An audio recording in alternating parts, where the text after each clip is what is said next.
আসসালামু আলাইকুম ওয়া রাহমাতুল্লাহি ওয়া বারাকাতুহু। আলহামদুলিল্লাহি রাব্বিল আলামিন ওয়াস সালাতু ওয়াস সালামু আলা আশরাফিল আমবিয়াই ওয়াল মুরসালিন নবিয়িনা মুহাম্মদ ওয়া আলা আলিহি ওয়া আসহাবিহি আজমাইন। আম্মা বা'দ। সম্মানিত ছাত্র ভাইরা, আমি এখন আপনাদের সামনে ক্লাস 3 ফিকহের ক্লাস আরম্ভ করছি। আজকের আলোচ্য বিষয় হচ্ছে উমরা। তো আসুন আমরা জেনে নিই উমরা কাকে বলে, তার বিধান কি এবং কখন সম্পাদন করা ওয়াজিব, তার রুকন এবং ওয়াজিব সমূহ, এগুলো জেনে নিয়ে যেন আমরা সেভাবে সেটি পালন করতে সক্ষম হই। উমরার সংজ্ঞা: আবিধানিক অর্থ পরিদর্শন করা। তাহলে মানে উমরার আবিধানিক অর্থ হচ্ছে পরিদর্শন করা, মানে কোনো কিছু দেখা, দর্শন করা। আর পারিভাষিক অর্থ মানে উমরা কাকে বলে শরীয়তের ভাষায়, পরিভাষায়, তো শরীয়তের পরিভাষায় উমরা বলা হয় কাবা গৃহের তওয়াফ, সাফা মারওয়ার সাই ও মাথার চুল মুন্ডন বা কর্তন করার দ্বারা আল্লাহর বন্দেগী করা।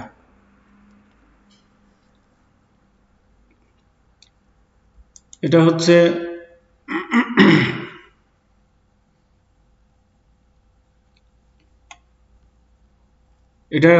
উমরা। তার মানে কাবা গৃহে গিয়ে সেখানে কাবা ঘরের চতুর্পার্শ্বে 7 বার প্রদক্ষিণ করা, আর সাফা মারওয়া প্রদক্ষিণ করা, আর মাথার চুল কেটে হালাল হয়ে যাওয়া, এটার নাম হচ্ছে উমরা। আর এটার উদ্দেশ্য থাকবে আল্লাহর বন্দেগী করা। এই কাজগুলো করার সময় আল্লাহর বন্দেগী করার উদ্দেশ্যে এই কাজগুলো করার নাম হচ্ছে উমরা।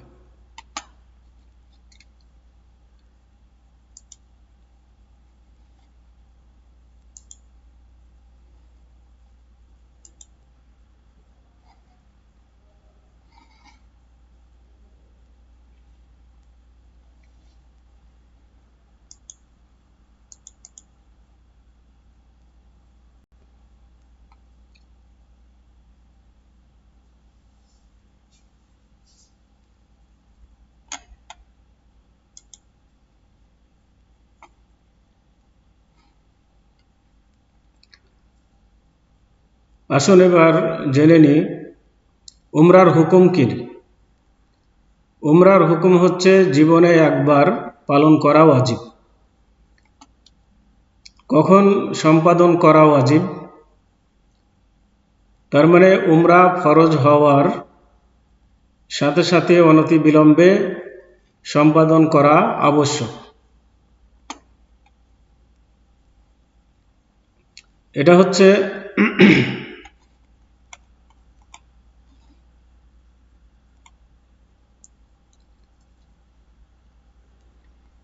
তার মানে কোনো ব্যক্তির যখন সঙ্গতি হবে, বাড়ির খরচ রেখে কাবা ঘরে গিয়ে সেখান থেকে ফিরে আসার মতো সামর্থ্য যখন হবে, তখনই সে উমরা আদায় করে ফেলবে। এ মর্মে হাদিস এসেছে যে আয়েশা রাদিয়াল্লাহু তাআলা আনহা বলেন যে কুলতু ইয়া রাসূলাল্লাহ আলান নিসাই জিহাদুন? ক্বালা নাআম আলাইহিন্না জিহাদুন লা কিতালা ফীহি আল হজ্জ ওয়াল উমরাতু। আয়েশা রাদিয়াল্লাহু তাআলা আনহা বলেন যে আমি আল্লাহ রাসূল সাল্লাল্লাহু আলাইহি ওয়াসাল্লামকে জিজ্ঞেস করলাম যে মহিলাদের উপরে কি জিহাদ ফরজ, মহিলাদের কি জিহাদ করতে হবে? তখন আল্লাহ রাসূল সাল্লাল্লাহু আলাইহি সাল্লাম বললেন যে হ্যাঁ, তাদের উপরে জিহাদ ফরজ, তবে সংঘর্ষবিহীন জিহাদ। তার মানে আর সেটি হচ্ছে হজ ও উমরা করা। তাহলে মহিলাদের হজ বা উমরা করা এটাই হচ্ছে মহিলাদের জন্য জিহাদ। তাহলে এখানে আল্লাহ রাসূল সাল্লাল্লাহু আলাইহি ওয়াসাল্লাম উমরা করা ফরজ বললেন, যে মহিলাদের উপরে উমরা করা ফরজ। এই হাদিস থেকে বোঝা গেল। হাদিসটি সুনানে ইবনে মাজাহ হাদিস নম্বর 2901 এবং আল্লামা মুহাম্মদ নাসিরউদ্দিন আলবানী হাদিসটিকে সহিহ বলেছেন। উমরার শর্তসমূহ। উমরার শর্ত হচ্ছে যে মানে উমরা কে করতে পারবে, উমরা কার জন্য সহি হবে।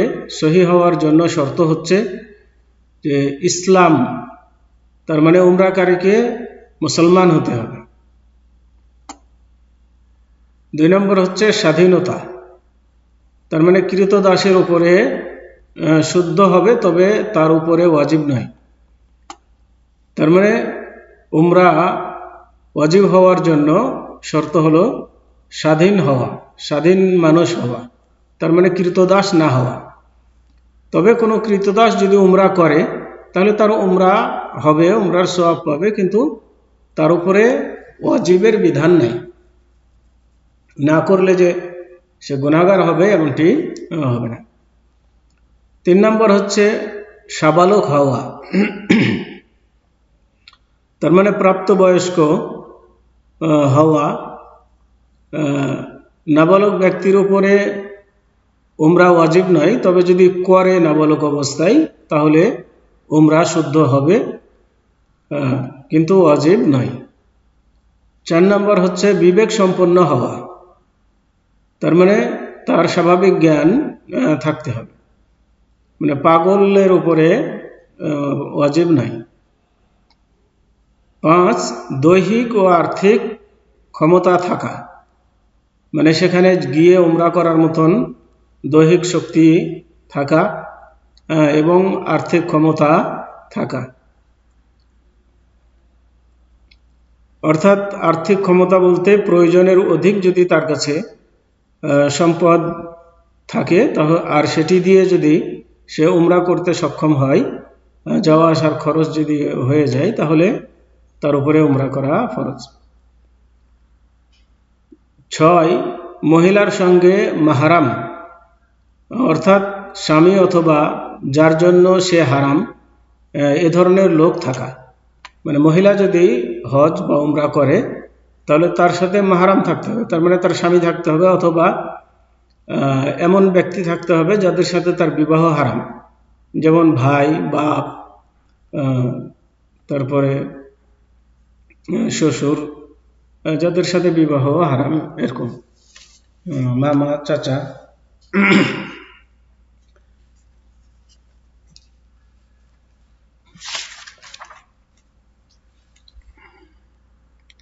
এবার আসুন উমরার রুকুন সমূহ। উমরার রুকুন বলা হয় তার মূল জিনিস, যেটি না করলে সেই কাজটি পূর্ণ হবে না, এই ধরনের জিনিসকে বলা হয় রুকুন। তো উমরার রুকুন হচ্ছে 3টি, যথা 1 ইহরাম বাঁধা, তার মানে উমরার জন্য ইহরাম বাঁধতে হবে, অর্থাৎ উমরাতে প্রবেশ করার নিয়ত করা। 2 তাওয়াফ করা, তার মানে বাইতুল্লাহ আল্লাহর ঘরের চারপাশে 7 বার প্রদক্ষিণ করা, কে বলা হয় তাওয়াফ। 3 সাই করা, অর্থাৎ সাফা মারওয়া প্রদক্ষিণ করা 7 বার। এই 3টি হচ্ছে উমরার রুকুন। যে ব্যক্তি কোনো একটি রুকুন ত্যাগ করবে, তা সম্পাদন না করা পর্যন্ত তার উমরা পূর্ণ হবে না। তার মানে কোনো রুকন যদি কারো ছুটে যায় তাহলে সেটি পূর্ণ করতে হবে, পুনরায় করতে হবে, না করলে উমরার কাজ পূর্ণ হবে না, উমরা হবে না। কিন্তু যদি কেউ এহরাম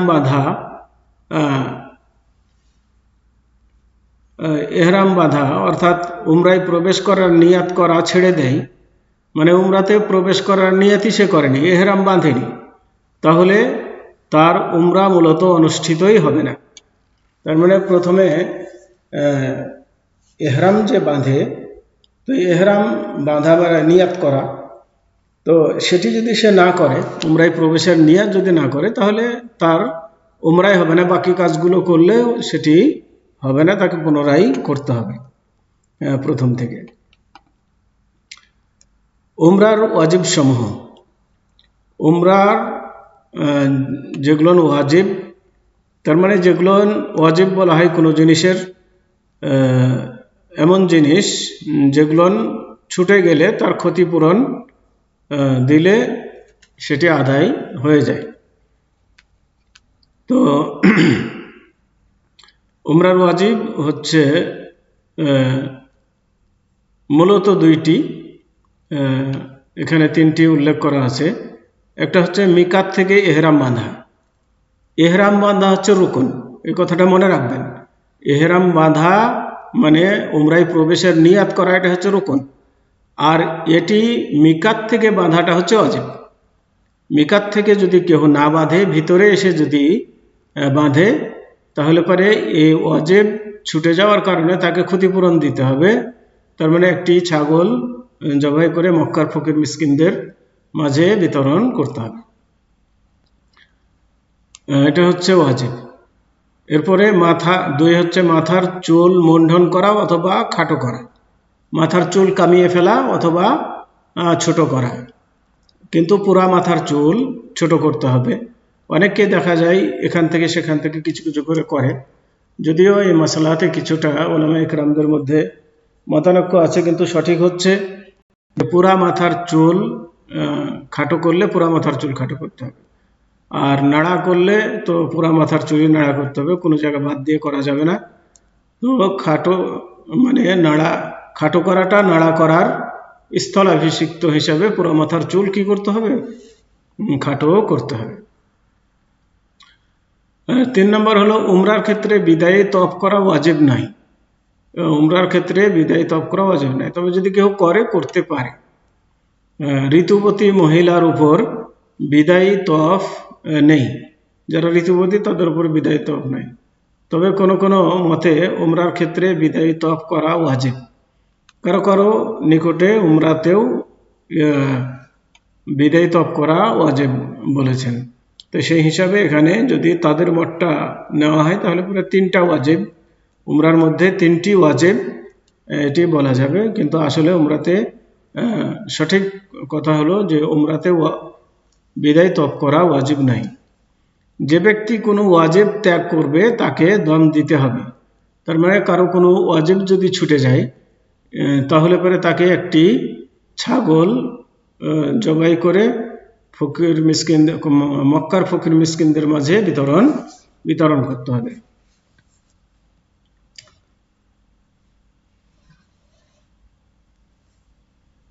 তো আজকে এ পর্যন্তই। সাল্লাল্লাহু আলা নবিয়িনা মুহাম্মদ ওয়া আলা আলিহি ওয়া আসহাবিহি ওয়া বারিক ওয়া সাল্লাম। আসসালামু আলাইকুম ওয়া রাহমাতুল্লাহি ওয়া বারাকাতুহু।